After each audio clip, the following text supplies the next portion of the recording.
Hi friends అందరికీ. ఈరోజు మన బండి వచ్చేసి గూడూరు నుంచి కర్ణాటక దాండెల్లోకి అయితే జామేల కర్ర లోడ్ అవుతుంది. ఈ కర్రలను అయితే జామేలు అంటారు. పేపర్ మిల్లుకు మనం పోయేది. అట్లా కర్రలను తోటలో నుంచి కోసి తెచ్చి ట్రాక్టర్లో ఆడించి మనకైతే లోడ్ చేస్తారు. పొట్టు మొత్తం తీసి లోడ్ అయ్యేసరికి నైట్ అయింది. అక్కడి నుంచి బయలుదేరిన ఈ లోడ్ చేయించుకోవడానికి అయితే చాలా చిన్న చిన్న దారిలో వెళ్ళాల్సి ఉంటుంది. ఎందుకంటే మనం పోయేది పొలాల్లో కాబట్టి చిన్న చిన్న దారులు ఊర్లో నుంచి పోవాల్సి ఉంటుంది. లోడ్ అయ్యి బయటికి వెళ్ళినాక చాలా ఇబ్బందిగా ఉంటుంది. అయినా సరే మెల్లిగా పోయి రావాలి.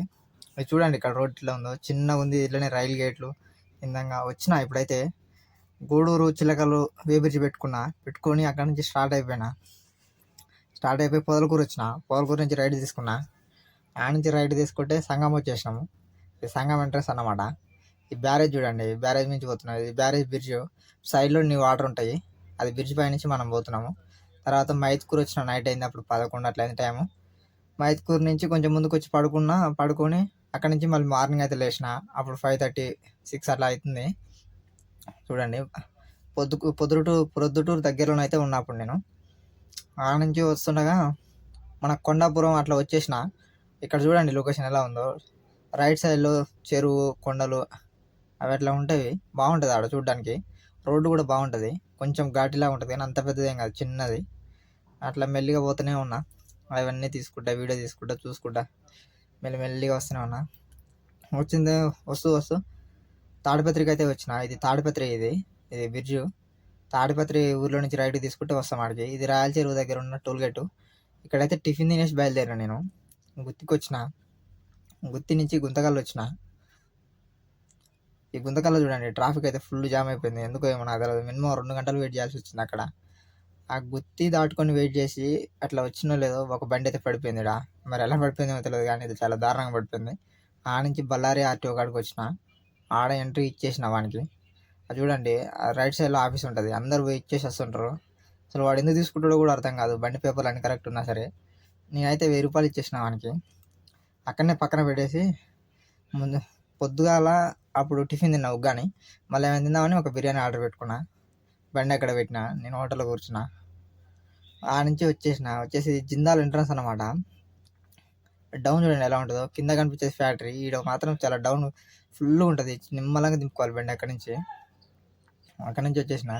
ఇది హౌస్పేట నుంచి కుర్తిని పోయే రోడ్డు అది. అదైతే టన్నలు కింది నుంచి సొరంగం నుంచి ఉంటుంది అన్నమాట. కొండ పైన కాకుండా కొండ లోపల నుంచి ఉంటుంది. చూడండి రోడ్డు ఎలా ఉందో. అక్కడి నుంచి ఆర్టీఓ దగ్గర నుంచి వచ్చేసి కుప్పల రోడ్డుకి అయితే ఎక్కేసిన. చూడండి ఇది 4-వే ఉంటుంది. ఇబ్బంది అయితే ఏముండదు అసలు. రోడ్డు ఫ్రీగా వెళ్ళిపోవచ్చు హుబ్లీ వరకు. అట్లనే వస్తూనే ఉన్నా.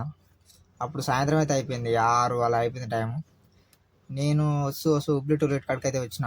ఇది హుబ్లీ 20 కిలోమీటర్లు ఉందన్నప్పుడు టోల్గేట్ వస్తుంది ఒకటి.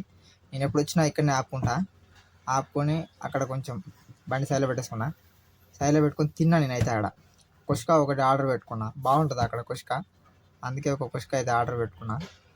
దాన్ని తిని 2 గంటల సేపు అయితే పడుకున్నా. అక్కడే పడుకొని 12:30కి మళ్ళీ నేను అక్కడి నుంచి స్టార్ట్ అయిపోయి కలిగేట్ అయితే వచ్చిన.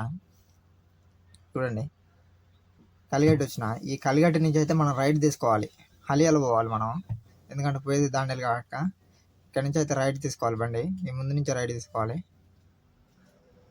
ఇక్కడ నుంచి రైట్ తీసుకోవాలండి. ఇక్కడ నుంచి రైట్ తీసుకుంటే ఈ నుంచి ఒక 30 కిలోమీటర్లు అయితే మొత్తం హెవీ ఫారెస్ట్ ఉంటుంది. మనం పోయేది మొత్తం ఫారెస్ట్ ఉంటుంది. సార్ చూడండి పైన అంతగా చీకట్ల ఆఫీసులో కానీ చెట్లు ఆనుకున్నట్టుగా ఉంటాయి. ఒకవేళ బండి వచ్చినా కూడా అంత సడన్గా క్రాస్ చేయడానికి ఉండదు. రోడ్డు కూడా ఫిక్స్డ్ ఉంటుంది. అట్లా 30 కిలోమీటర్లు వచ్చిన తర్వాత హలియాల్ వచ్చింది. హలియాల్ సెంటర్లో చూడండి. ఆ నుంచి దాండేలు వస్తున్నా. దాండేలుగా కొంచెం ఘాట్లు ఉన్నట్టుగా ఉంటుంది. ఘాట్ ఎక్కడానికి అయితే బండి చాలా ఇబ్బంది పడిపోతుంది. ఎందుకంటే పాసింగ్ కంటే ఎక్కువ వచ్చింది, టన్నేజ్ వచ్చింది బండి. అయినా సరే కర్రలు కాబట్టి తీయడానికి ఉండదు. అలానే కొట్టించుకొని రావాల్సి వచ్చింది. ఎట్లాగైతే అన్ని గండాలు దాటుకుంటూ అయితే వచ్చిన ఫ్యాక్టరీలోకి. చూడండి ముందు కరబండ్లు అయితే చాలా వచ్చిన బండి అయితే ఎంట్రీ చేయించుకున్నా. ఇట్లా పార్కింగ్లో అయితే పెట్టుకున్నా.